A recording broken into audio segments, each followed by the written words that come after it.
Szulska składaczyca, bogi pisak, stara szulska toboka, a QR-kod za padlet. Co ma to zgromadne? Słuchajcie raz. Klibowa toboka. Znajecie ją jeszcze?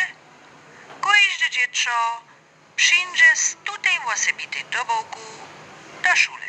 Stara szula,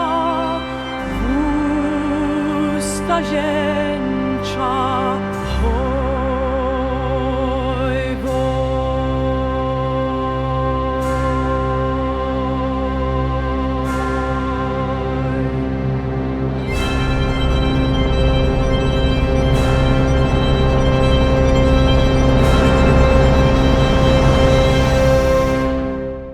Spruch von Hanna Hollers. Sie war Schülerin an der Evangelischen Volksschule in Tetschitz.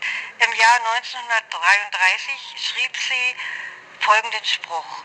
Du bist aufgenommen in der Christenbund, wollte Gott erhalten, dich, o Paul, gesund. Mögest du erstarken einst zu voller Kraft, dabei immer bleiben, gut und tugendhaft.